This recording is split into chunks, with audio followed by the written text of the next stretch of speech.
Good morning, everyone. I'm Joan Lorden, Provost and Vice Chancellor for Academic Affairs here at UNC Charlotte. And it is my pleasure to welcome you to our first plenary for the 2021 Women and Girls Research Alliance Summit. It's great to be with you this morning. I've been engaged with the Women and Girls Alliance since the first summit. And I thank our sponsors for continuing to support the work of the Alliance. So this morning we have two outstanding leaders to speak with, Dena Diorio, our Mecklenburg County Manager, and Sharon Gaber, the Chancellor of UNC Charlotte and my boss. We have about an hour to explore your roles and to give the young women in the audience insight into how they can develop as future leaders. We've got a lot of questions lined up, but I invite those of you who are in the audience to submit your questions so that we can get answers to the things that you're most interested in. So let's get started. Charlotte's a city full of people from elsewhere, and you two are no exception. You're also both public servants. So just to get us started, can you take a minute to give us a sense of what your journey has been to these positions in Charlotte and what you do as a public servant? Can we start with you, Dena? Sure. Well, good morning, everybody, and I really appreciate you having me here today. It's a really great opportunity to talk about these really important issues. And just a little bit about me. I have been in Mecklenburg County for 14 years, but I've been in public service for 33 years. I started my career with the city of New York in the late 80s and have continued working for local government since that time. So I was with the city of New York for 10 years. I worked for the city of Stamford, Connecticut, and the city of Danbury, Connecticut for 4 years before coming to Mecklenburg County. And I came to Mecklenburg County to be the CFO, the Chief Financial Officer. And then in 2014, I was promoted to be the county manager. And now I'm going into my 8th year as the Chief Executive Officer of Mecklenburg County. And that really involves running the day-to-day operations of the county. I have over 5,000 employees. I manage a budget of about $1.9 billion. I work for 9 people. Joan has 1 boss. I have 9 bosses because I work for a board of county commissioners, all of whom are elected. So that's a little bit of a different dynamic. But again, just love being in public service and making a difference. So that's just a little bit about my journey, and we'll talk more about that as the questions continue. Thanks, Dena. Sharon? Thanks, Joan. And I also want to make sure I thank Dr. Meggs, the Executive Director of the Women and Girls Research Alliance, for putting this together and inviting us today. Dena has been here 14 years. I've been here just about 8 months, all during COVID.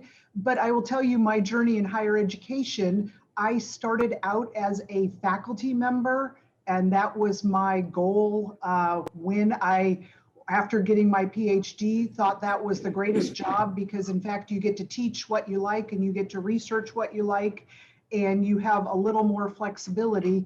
Wound up becoming a department chair. From there, moved into the dean's office, moved into the provost's office, became a provost, and then became a president at the University of Toledo. I was the president there for 5 years and started here as the chancellor. And I will tell you that I specifically came to Charlotte because of the great things going on in the city and the county, because this community is thriving and growing. And this university, I think, is an important part of that. And we continue to grow. And I see the opportunities for what else we can do to assist this region in our development. So for me, probably much like Dena, I realistically wasn't elected into this position. And yet I've had people tell me, I'm not sure I'd have voted for you, or I would vote for you, or this sort of thing. It's not a vote kind of thing. But similar to Dena, I also have a board who appoints me and who reviews me, which is, in this case, the Board of Trustees of the university. And I am the person that reports directly to them. So why public service, Dena? I mean, you've both got a lot of experience in areas that could easily be translated into the private sector. Why public service? Well, I started out actually my career, I started out as a social worker. And I thought that was what my career would be. And when I graduated from college, I started to do some direct work with some 16-year-old girls who had been remanded to residential treatment by the courts because they had been runaways and had gotten into trouble. And I started to do that work. And I realized that the part of social work that I did not like was the direct service with clients. But what I really loved and what I had a passion for was the public policy piece of that. And how does policy impact how we live our lives? How does it impact people's lives? How does it impact our community? How does it impact our society? And that became my passion. And it was really about wanting to serve in a public policy perspective that really got me to be really passionate about public service. And you can really make a difference. I mean, you can really impact where you live, your community, your neighbors, your families. It's an incredible journey. It's an incredible place to be. I wouldn't want to do anything else. And Sharon, what about you? Lots of great private higher ed. Well, yes. So interestingly, my academic discipline is city planning. And part of what drew me to city planning was I grew up in Pasadena, California. I was there in the 70s when the freeway went through the town. I was there when they did, I was thinking about Dena's comment. I was there when they did urban renewal projects that were then almost coined as urban removal. And I remember wondering, why would you tear down single family houses and build large scale public housing when what you've done is destroy community? So as a child, I thought about that. That led me to my interest in planning. I did take social work classes along the way, interestingly. So there's some parallel in the routes that we've taken. And as I became a professor teaching that, I taught social policy, I taught housing policy, I taught many of the things. So we're both talking about some of the same things. There is a strong desire to do good in communities and create community. For me, in higher ed, it translates very clearly and easily. We have the ability to transform lives, and we have the ability to positively impact our communities. And for me, that's the transformational powers of a university keeps me excited about what we do every day. So a lot of people in leadership positions are inspired by role models. You've talked a little bit about the kinds of experiences you had that led you into public service, but were there also people? Was there someone, maybe a woman, maybe not, who you admired or who inspired you as you made your journey to your current positions? So, when I think back on a question like this, I think back to some members of my family. My uncle and my aunt actually were the founders of the New York State Liberal Party. They were very active in public service. My uncle was a judge. He was an appellate court judge who was sworn in by Mayor Lindsay, or Mayor Wagner. And my aunt was also a public servant, and she was the director of cultural affairs for the city of New York. For Mayor Lindsay. And so I just feel like when I look back on the people who I came in contact with and the people who I spent time with as a child, these people were very influential for me. And I think they were very inspirational in sort of leading me down this path to public service. And my mother was also very politically, not active, but engaged. So she didn't run for office or anything like that, but she was very engaged in what was happening politically in the world, in international affairs and domestic affairs. And she and I would talk about that a lot. And so I think those are some of the people that really helped frame me for my career in public service. And I will say, I think family always helps shape you. My mother didn't have a bachelor's degree and helped ensure that I got one. And then when I talked about going on to, a master's degree and then a PhD, she started thinking, oh my goodness, I've got a terminal student here. So she got a little worried, but then I started getting jobs and being gainfully employed and off the family payroll, which worked really well. So she was an inspiration for working hard and ensuring that you can do good things. I will tell you that for me, and part of it is I went on to become a professor and then to stay in higher ed. I had one female professor, I think during much of my college education, from undergraduate through my doctoral education. To this day, I am still in touch with that individual who recently retired out at UC Berkeley. So she had been a role model. And even when I started as a tenure track faculty member, we all talk about the importance of mentors. She was an individual, she was at University of Southern California, where I went to school and got my master's degree, who I consistently stayed in touch with, who would suggest these are things you ought to think about, and who always would say, you should be comparing yourself, instead of to people in your department, make sure you're comparing yourself to people in your field across the country so you understand how you're doing. And for me, that was fantastic advice and helped continue to think about it. I mean, she was obviously a leader in social policy and urban planning. And so for me, that was a role model that I looked up to. And she recently emailed to say, hey, I didn't know you were in Charlotte, so let's make sure we're connecting. So in the positions that you're in, you may make decisions every day, but can you point to something that you consider your most consequential leadership decision and tell us why it's so important to you? So, I don't know how consequential it was, but I think it was probably the scariest decision I had to make as county manager. And that was when in 2017, our computer systems were hacked and were held for ransom.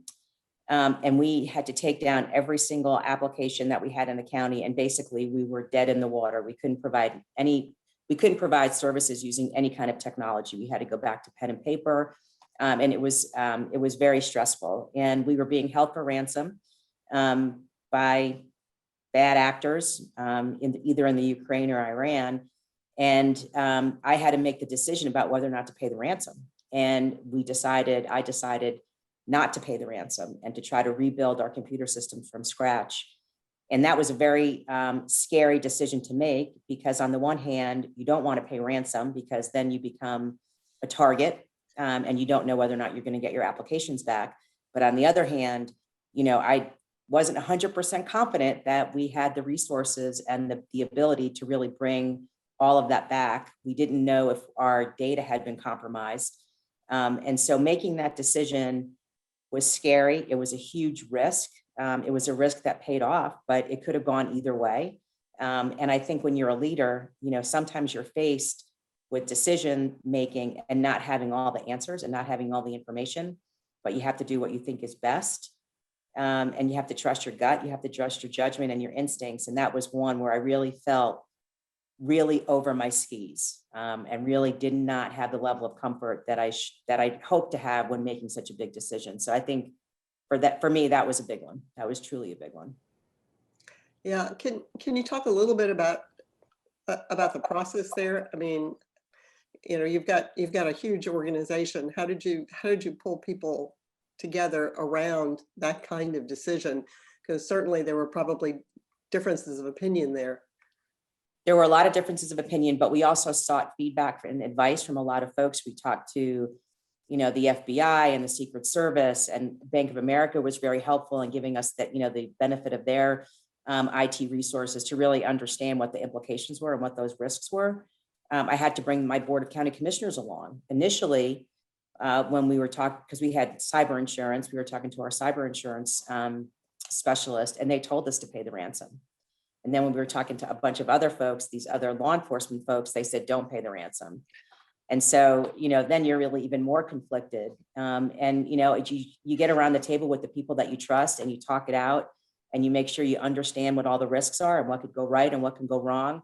And then basically me and my executive team, we took a vote. I said, who wants to pay? Who doesn't want to pay? And the people who didn't want to pay won out.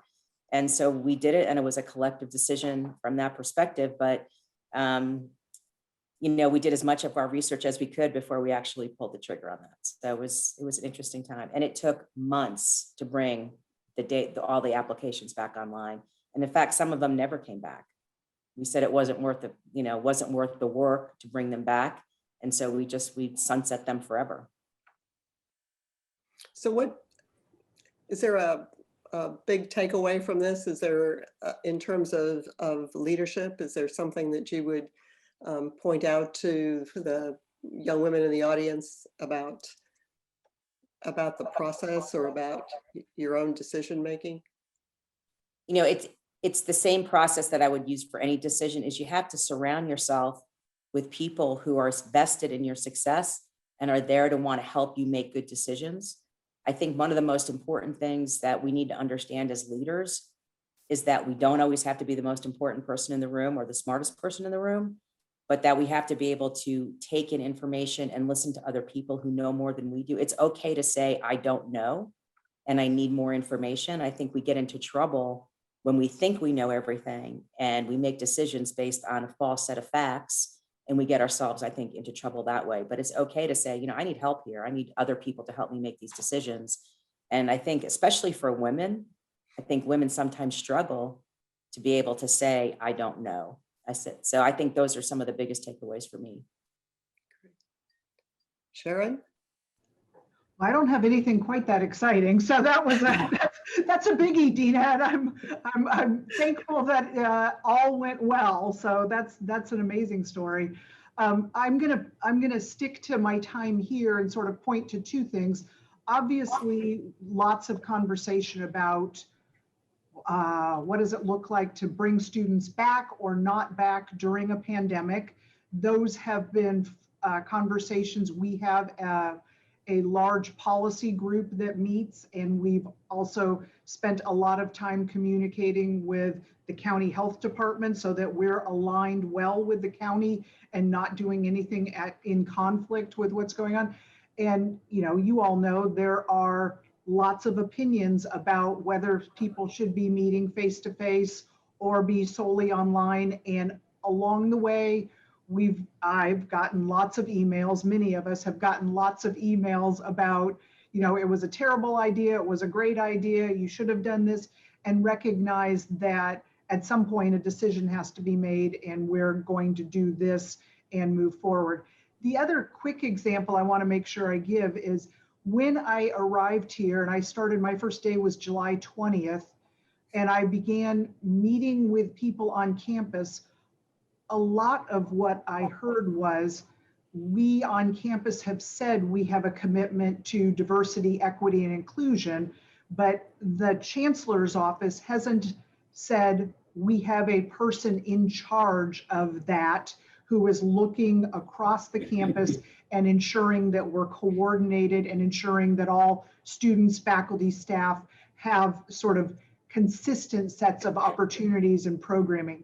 So within the first month of being on the job, I appointed a special assistant to the chancellor. We are now going through the process, which means we have to apply to the system office to request a vice chancellor title. So we have requested that position become a vice chancellor for diversity and inclusion, which I truly believe it's one of those things that I believe it is the right thing for our campus. And yet, what I know is everybody on the cabinet carries the expectations and the work of diversity and inclusion within their roles. But what I wanted was somebody who is devoting 40, 50, 60 hours a week to that and looking consistently to ensure that everybody has access and opportunity. So I'm excited about that. That was something that was almost easy to hear as a strong need. Everybody consistently said it, but I was pleased that we were able to move forward and bring that person on in a short period of time. So since you've introduced the topic of diversity, this is the Women and Girls Research Alliance. So let's explore the question of gender as a factor in diversity. And let's talk a little bit about gender and leadership. So have you encountered significant barriers in your careers that you would say are gender related? I think, Sharon, you pointed out that you had only one faculty member who was, and I have to say, you're the first female boss that I've worked for. So it's not uncommon for women in leadership positions to be in very male dominated industries and organizations. So maybe we'll start with you, Sharon. Can you talk a little bit about whether or not there were barriers that you would say are gender related during the course of your career? So what I would say is that I am confident that there are. A lot of times I have not spent time focusing on those, because if you do, you become sort of troubled by what you see. As a younger person, my younger self, I worked in a city planning department and I worked at the zoning counter.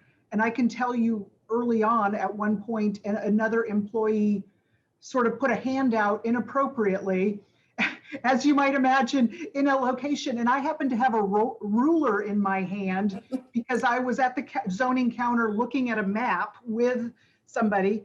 And I took the ruler and I said, don't ever do that again. And that was very clear that that was the end of that. Along the way, as I moved into progressively higher administrative positions, what I found is that people are often wanting to assess, what is this person going to be like? Are they going to be, tough? Are they going to be weak? Are they going to be unkind? And I think there's another word for that I'm not going to use right now for this group. And what I'd say is, I think that people, because, and your point, Joan, I'm the first female supervisor along the way. And I think that was probably the case when I was the president at Toledo for lots of people. Even I was the first female provost at Arkansas when I was there. So, you sort of go down the line. I think people have that experience and people want to figure out, what does that look like and how do I do this? And I would tell you that everybody has managed to work well and do a great job. And so I think it is often that some people who are, and I'm going to say, I think, want to underestimate you because you are a woman. And I think that comes occasionally, that sometimes I'm underestimated and then they're sort of surprised along the way, like, oh, I didn't know you had that in you. Good job. It's kind of like, good. Because I'm not going to come on at, like a bulldog, but it's going to come because we're all moving we're rowing in the same direction. And that's the positive thing, is a lot of times when you set your expectations, people are willing to go along with you. I find that, communication is important. It makes it very difficult in a pandemic when almost all we do are Zoom meetings, right? But you have to make sure you're following up and that people are sort of heading all in the same direction. So I know that it's out there, and I know that there are times I've experienced it. I also had the interesting situation of having 3 kids during my tenure track as a faculty member. The campus, when this was in the 90s, the campus I was a part of at that point had no maternity leave policy. I had to work with the department chair and explain, this is probably the way it should work, okay? And then when other faculty members on campus needed maternity leave, the campus started sending them to me, which I thought was interesting because I was a pre-tenured faculty member. So I'm going to start advising on how maternity leave works.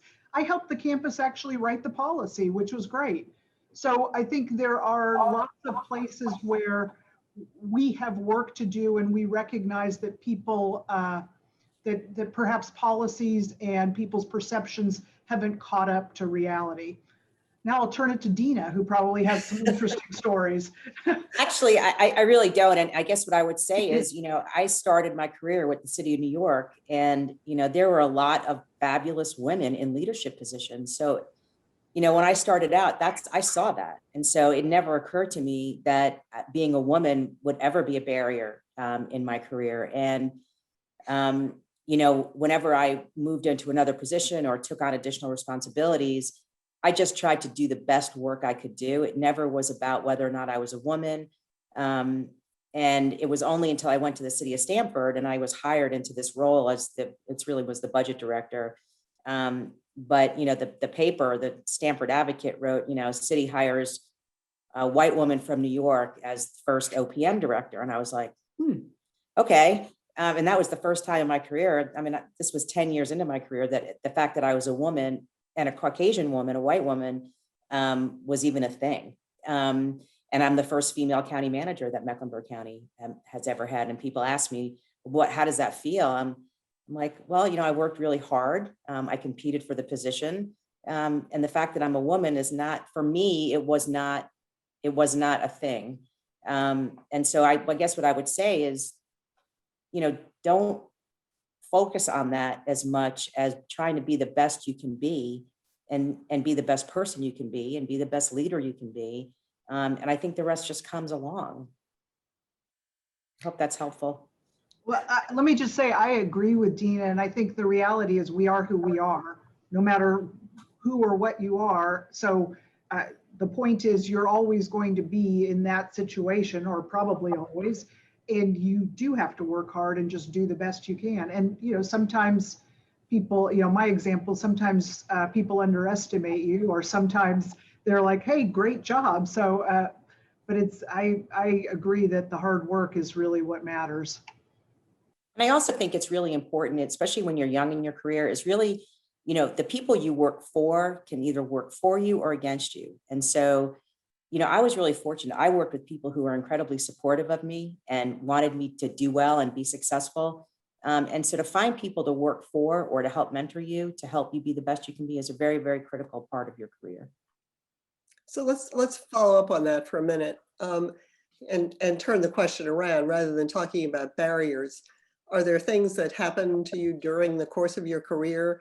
Are there things that were that really helped you advance? Whether it's personally, you've talked about your personal characteristics of clearly you're both committed to hard work and getting the job done, and you've talked a little bit about mentorship. So what have been the things that have really helped you move forward the most? Was there an opportunity? Would you like to go first? I was going to let you go first this time. Well, I guess what I would say is, and I think this is really a pivotal part of my career, when I worked in the city of New York, and Mayor Giuliani came in in I guess 1989, he became in as the mayor. No, that 93, excuse me. And I had I was in the mayor's office of operations, and I had an opportunity to make presentations to, at that time, the first deputy mayor. His name was Peter Powers. And I really tried to take advantage of that opportunity to make presentations to somebody who was very senior in city government. And it was because of my ability to demonstrate my grasp of issues and be able to articulate issues succinctly and effectively, was when he put my name forward to the mayor to be the director of city legislative affairs. And that to me was a very pivotal part of my career, because at that point is when I was really involved in the very, very senior levels of city government. And I got to meet a lot of people, got exposed to a lot of things. And so I would say that make sure you take advantage of opportunities when they present themselves, because, sometimes they can only come one time and you don't get that time back. But if you really try to leverage that and be prepared and, use that to your advantage, it can really be a career changer for you. And I would say that would be one for me. I think that's great, because that's consistently been one of my themes, particularly in talking about leadership. And I have a similar story. I was an associate dean actually at Auburn. And Joan, I don't even know if you know this story. I was the associate dean in the College of Architecture, Design, and Construction. I'm an urban planner. And I went with my dean actually to the provost's office, and we were discussing a faculty member who had done something inappropriate on a study abroad trip. Now your mind goes lots of places, right? We're discussing that. We're leaving the provost's office meeting, and the provost said, "Hey, Sharon, I want you to come work for me in my office." My dean said, "No, that's not going to happen." And we continued to walk out, which was, that was what he probably should have done and that sort of thing. It turned out that about a month later, the provost was in a meeting I was in and he said, no, really, I'm serious. And I said, okay, you know, my dean wasn't, but Dena's example about you don't have opportunities come across every day. That created the opportunity for me to move into the provost's office. I became an associate provost. I became a senior associate provost. This was at Auburn. I became interim provost at Auburn. And then I went from there to the University of Arkansas and was the provost. That was a pivotal moment that if I hadn't, and really what he said was, I heard that you're a hard worker, that you're doing these things, that it's innovative, sort of like Dena's example. And I would tell everybody here, I think that there are times, particularly young women, I mean, for me, that wasn't, I will say honestly, that wasn't the career path I had envisioned. That took for me shifting my mind because it wasn't the normal trajectory to a provost that a lot of us think about, because I was going to become a dean next. That was my game plan. So it shifted my career path. And it also meant a little bit of a risk because I didn't quite know what was going to happen. I didn't know how long this provost intended to be there when I got there. And he said, oh, and by the way, I'm retiring in another year. So I was like, what? You've just changed my life course, you know?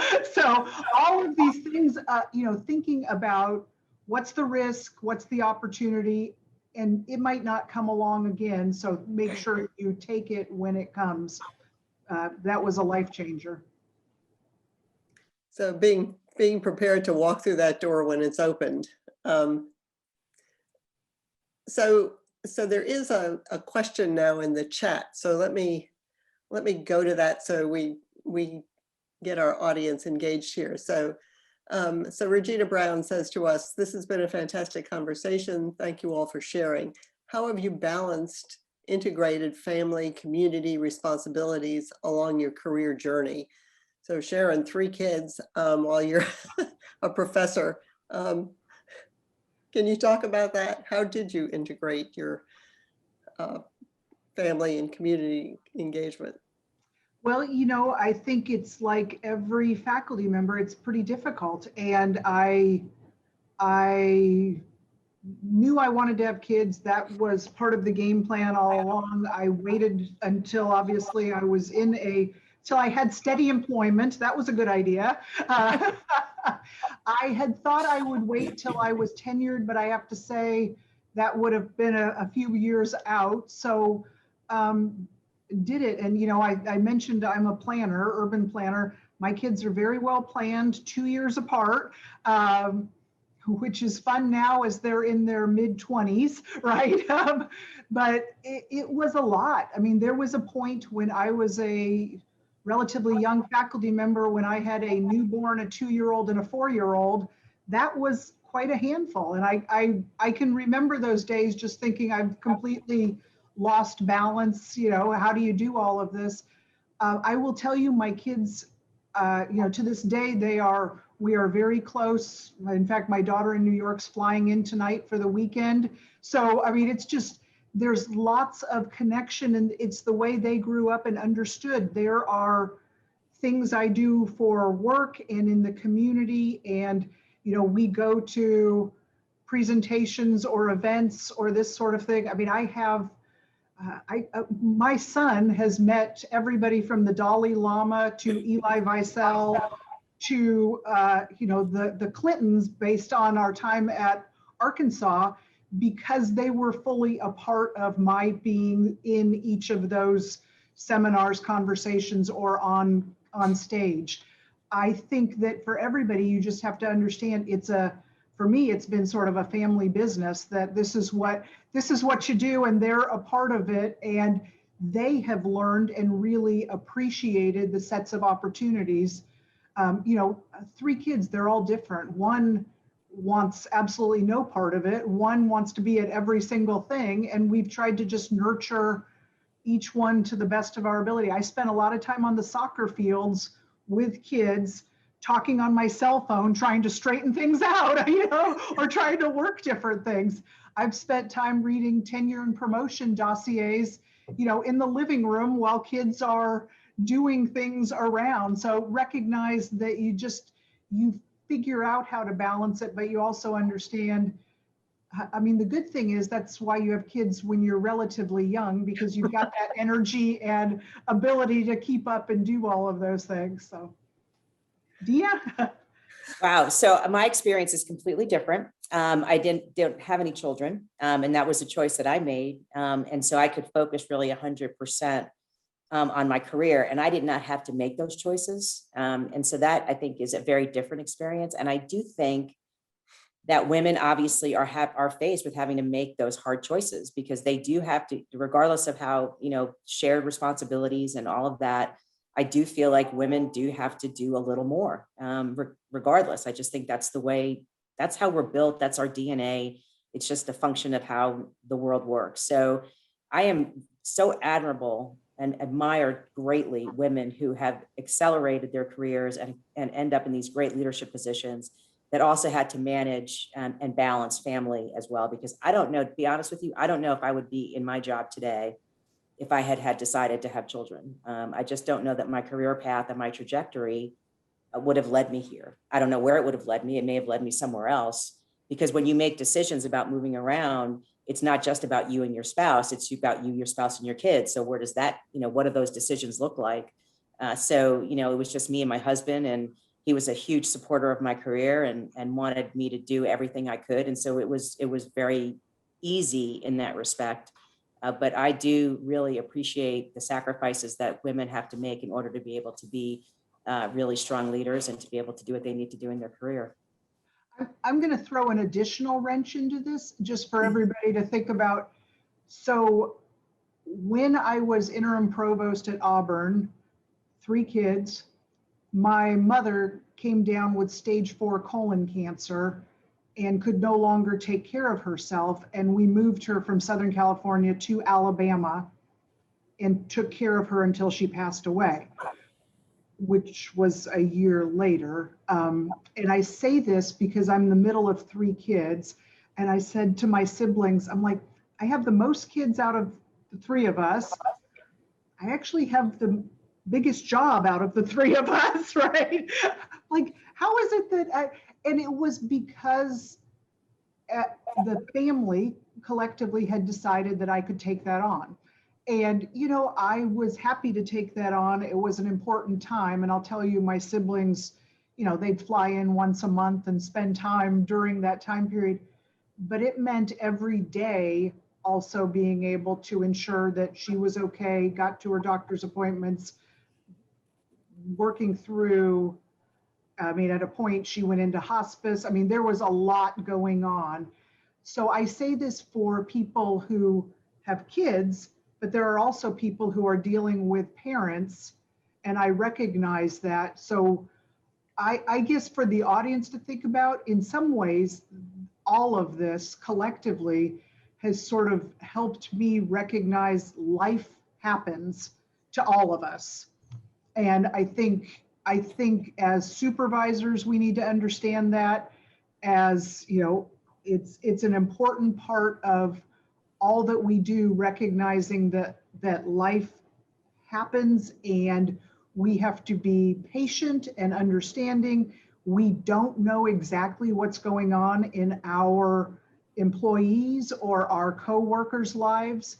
And it has taught me a lot, I think, about sort of just being able to be compassionate and ensure that we're communicating well. If something's going on, it's important to say, hey, this is what I've got to deal with right now. Because I will tell you, during that year in particular, there were points that were pretty darn hard, right? I was tired, and it was something that I will say, helped shape me. And, I think for all of us, we have to understand that's going to happen in our employees and coworkers' lives. So, and I also think that employers are becoming much more attuned to those things. So in Mecklenburg County, we put recently, a couple of years ago, we now have paid family leave, not just for when somebody has a baby. And if they do have a baby, it's not just for the female, it's also for the male to go and spend that 6 weeks for bonding. but it's also can be used if you have to take care of an elderly parent or an aging parent. And so this is very good news for all of us that workplaces are becoming much more empathetic about the needs of family and the needs to be able to balance that. And I think, as Dena says, that part of that is for the county or for the university, our employees are what make us great. Our people are our biggest asset. You know, we can talk about what our budget's like or this sort of thing. Nothing happens if we're not ensuring that our people are well taken care of, they agree with the mission, they want to be a part of the organization, and they feel valued. So for all of these things, and I think, you know, your point is policy has sort of caught up with reality, right? Which is critically important. But if we're not doing the things we need to do for our people, we need to be. So it's really important that we make sure that our teams feel valued so that they want to help continue to solve the issues that we're working on. And so for you young ladies out there, just remember Mecklenburg County is an employer of choice. So we're looking for the next generation of great women leaders to come work for us at Mecklenburg County. So well, I want to make sure they think about UNC Charlotte too, okay? So it turns out we do not have an all-female audience, and we have a question here about fathers. So so for the fathers in the audience, this comes from Manuel Bynum, and one that's raising 2 teenage daughters. How did your father inspire you to excel? Any good words for fathers out there? You know, my dad, so I have a sister. So it was, you know, my dad was surrounded by women growing up, and he was just incredibly supportive. And I think that's what you need to do is, you know, he just, whatever I wanted to do, whatever I wanted to be, the sky was the limit. Never, you know, told me I couldn't do it or shouldn't do it. It was always about, you know, of course you can do it. What do we need to do to make that happen? And I think, you know, that can be very inspirational for girls. And, you know, present dads and engaged dads are amazing. And I would say the same thing. I mean, that's essentially being present.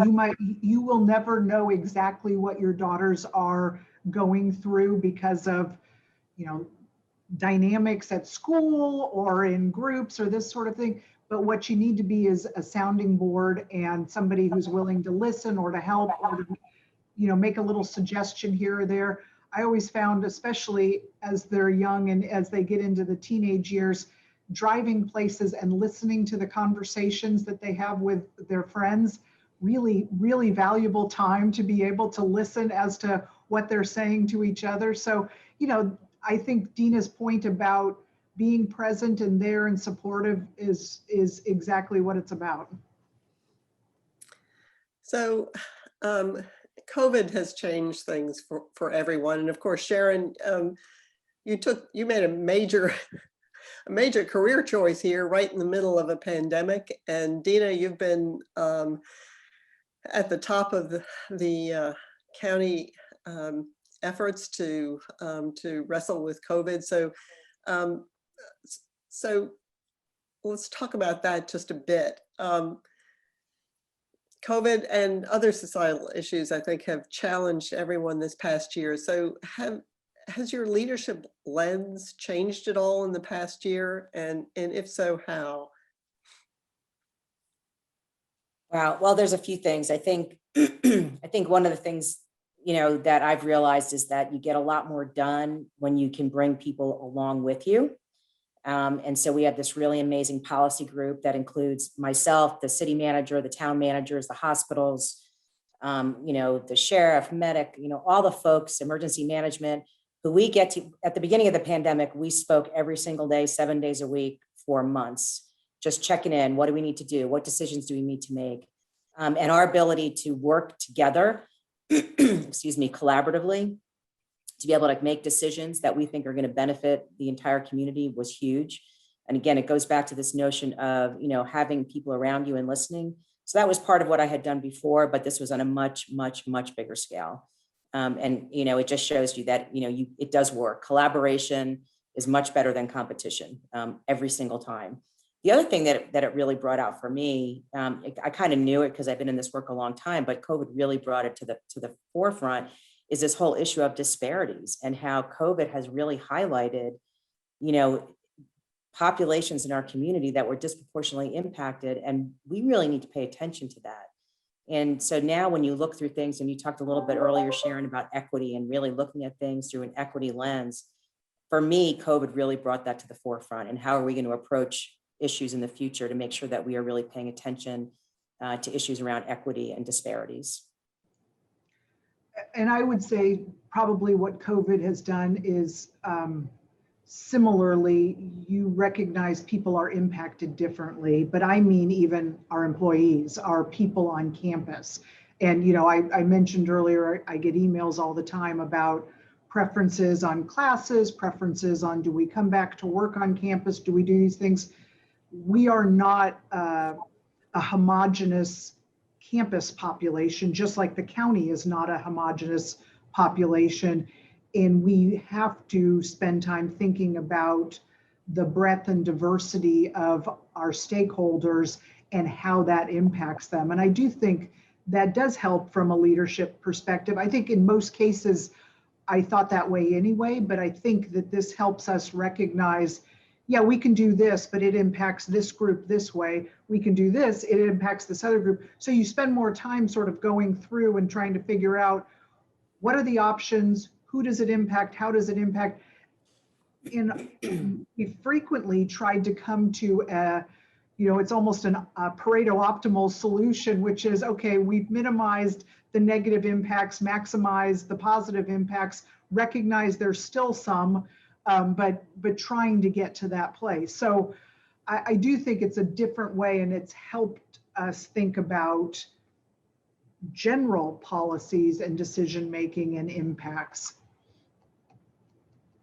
So you touched on this a little bit, Dena, about kind of going forward, what you've learned, as a result of COVID, and the kinds of changes that you see that are needed for the future. Is there anything more you want to say about that, or are you, Sharon, about how we, what are the critical changes either in government or in higher ed that you see as really being brought to the forefront because of COVID? Well, I think, social justice and equity are really, really big. And obviously I just talked a little bit about that. I think flexibility, I think one of the things that we learned from COVID is that we could operate a virtual county, I think, which is pretty incredible. And so you always think that you need to be there in person. So that was really, I think, a game changer for me. And I was always the person who was never the fan of teleworking. I want to see bright, shiny faces in the office every single day. I believe in, in the spirit of collaboration and team building. And I think people need to see each other and work together to be able to do that. I still think those things are important, and I think those things are true, but I'm a little bit more flexible now and understanding that people can be productive when they work from home, and that we need to be a little bit more flexible around how we approach and talk about some of these things, because I really was not a fan of that. And so now it's really changed my thinking around virtual service delivery, and should we be looking at other ways that we use technology to provide services to people? We were able to do some really incredible things, but look at Zoom. They went from a little sleepy company to they're no longer a little sleepy company anymore. So this whole notion of using technology can really be a game changer. So those are some things I think we'll be looking at the county. Well, and I think similarly, we've talked here about what does it mean to come back to campus. We have begun saying we anticipate being back to normal, whatever the new normal looks like, in the fall. So we're anticipating that, but the reality is, as we try to plan to be back to a normal fall semester like fall of 2019, I think there's going to be a different look. Our students, there's a population of our students that has said, I want online classes. I want the flexibility to do online degrees and programming. They've done it for a year. Now they're used to it. I think, everybody was thrust into it. Nobody wanted it. Now people are like, yeah, I can do this in a different way, in a more flexible way. And I think similarly, there are units on our campus that might be more productive and might benefit from teleworking. And we've got to work through and assess, which those are, working with sort of the division leaders, the vice chancellors, as to what units are appropriate to remain in a teleworking mode, or individuals. I do think, I think on campus here, historically there's usually meetings in different locations. So there's a time that you're going from location to location. You can't do back to back to back meetings. You have to build in travel time.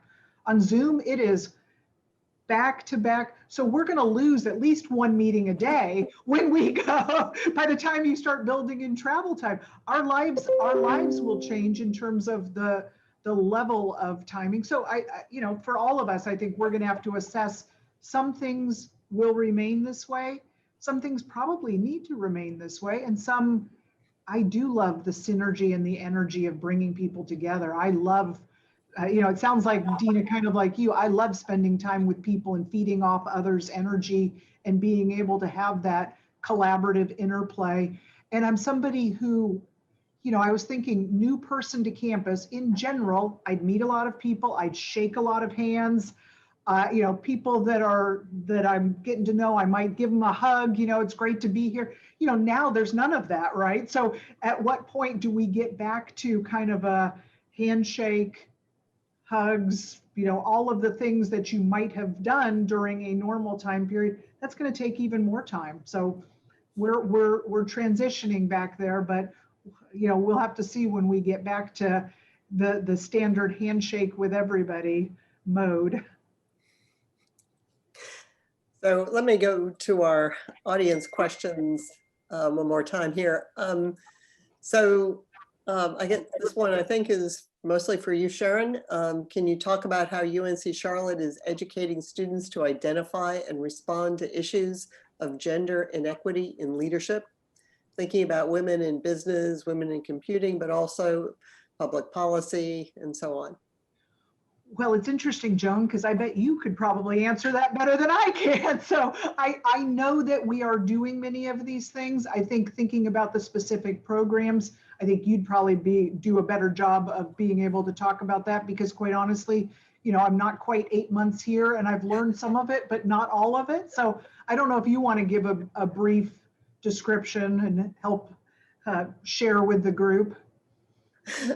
Well, thank you. So we, of course, do have a very large women and gender studies program here at UNC Charlotte, and also our division. So I think that illustrates the interest of women and men as well in thinking about what it means to have women in leadership positions, and the importance of women in moving society forward in many different ways.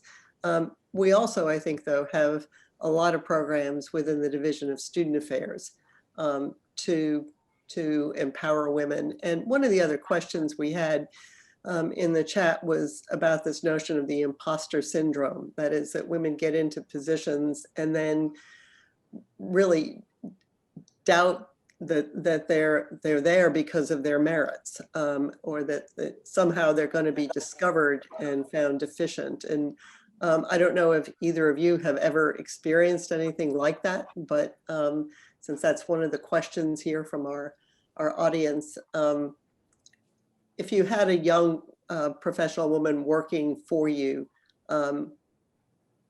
is there something that you would offer that person about how to assure them that they were there because of who they are and what they can do, rather than some fluke? I guess Well, it's I think it's about mentoring. Yeah, absolutely. I mean, that's what I was just going to say. When you bring somebody into your organization, they work for you. You have a responsibility, to do everything you can to make sure they're successful. And so, that means mentoring. It's training. It's professional development. And it's not that they're not there because they're supposed to be there, but everybody comes in and there's a learning curve, and you have to really be vested in the success of your people and make them feel valued. And I think Sharon talked a little bit about that as well. But everybody we hire, that I know works for me is, we invest in their success, because if they fail, it's a reflection on me. It's their failure is my failure. And so we're very, very driven about that. So I've never had that happen to me, and I've never done that to anybody else. Well, and I'd say for anybody who is thinking about what their trajectory looks like, indicating to your supervisor that you're interested in various leadership development programs that are offered on campus or in the city or through the system. I mean, there are a number of places where leadership development is nurtured and you have the opportunity then to see and work with others. Obviously, mentorship is critically important, and whether that's somebody else on campus or somebody even at another university. And I gave an example in a talk I gave recently. My first tenure track job, I was assigned a mentor by the university, and I had lunch with the individual, and the individual spent an hour complaining about the university. I never went back to that mentor. I decided I needed to find my own, okay? So what you want is somebody who's going to help and nurture and continue to, like, show you the way and share information. This person should not have signed up for that mentorship program. And it was clear on that first meeting that was not a mentor. So I wound up looking to find the right person. So I say for everybody here, many of you will think about people that you've met along the way that serve as role models or mentors to you, who you can communicate with and who will continue to be out there. And that sort of helps for if you have concerns about the imposter syndrome. I think that helps you move forward and see this is what it's like at that stage in a normal environment. Sometimes you are in, I think Dena made the comment earlier about having good supervisors who want to help you and who want to move you forward. I once had an employee, actually it was a vice chancellor or a vice president at my last institution, who said, "I'm so mad so-and-so wants to take this other job that's a promotion." And I said, you should want them to have that opportunity. It is a reflection on you, and you want your people to have opportunities to move forward and to do great things. And he said, "Oh, I hadn't thought of it that way." For him, he was thinking about this was going to be work for him to have to find someone new. And, he came around and said, okay, well, that's a better way to think about it. I think if all of us are thinking, how can I help each person find their way and maximize what they're doing and lead to better opportunities for them, it's the way to think about how you're working with individuals. So this has been a fabulous conversation, but we're down to the last 3 minutes. So I want to make sure that we shift to the more explicit advice side of the program here. You've certainly given us lots and lots of insights and some great advice along the way, but particularly for the young women in the audience who are just entering positions, particularly maybe in fields that have been traditionally male dominated. Is there some particular piece of advice that you'd point them to, or is there a resource you'd encourage them to explore?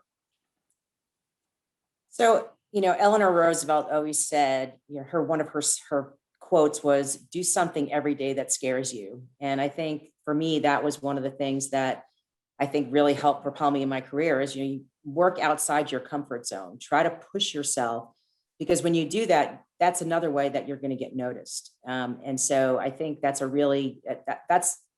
that's how I try to move myself forward, is try to really put yourself. And in terms of resources, I think it's important to, find leaders that you like or you emulate, and try to see if buy books about them, see if they have any biographies out there. I talked a little bit about Mayor Giuliani. I read his biography, and even though I worked for him for 2 years, I found that his biography was really compelling for me because I admired him as a leader. Now, people change over time, I'll give you that. But I just think it's important to find people that you emulate and try to find information out about them. I'm not big on, personality tests and all that kind of stuff. I'm not really big on that. I think it's more about finding a style that matches yours and that you feel like you can emulate as you move forward. So that's what I would, that would be my recommendation.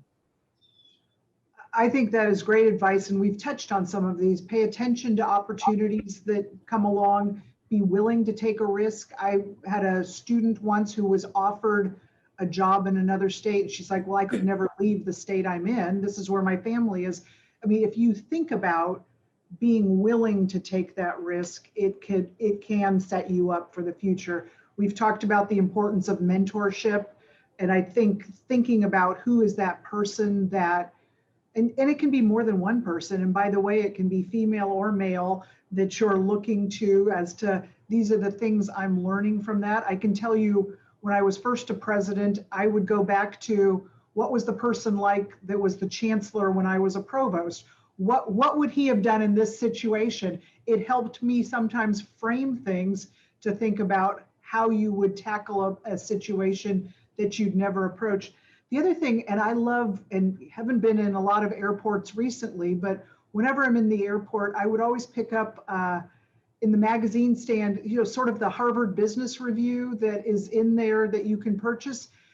Very accessible, quick snippets on culture change, on leadership, on organization. And, you know, almost every flight I would take along the way, I'd start reading and figure out what are they saying about, you know, how do you lead through culture change? How do you lead when there are, you know, when there are people that don't want to move in the same direction?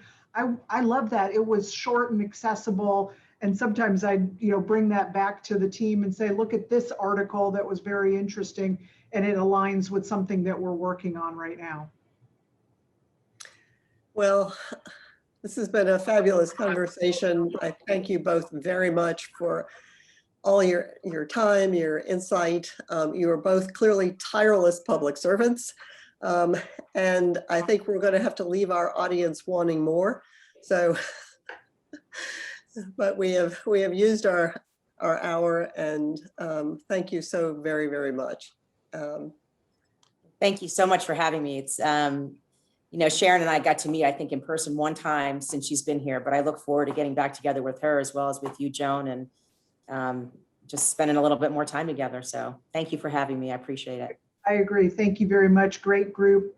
Pleased to be on with both of you. Again, I want to thank Dr. Meggs and the Women and Girls Research Alliance for their work and for putting this together. So thank you all very much.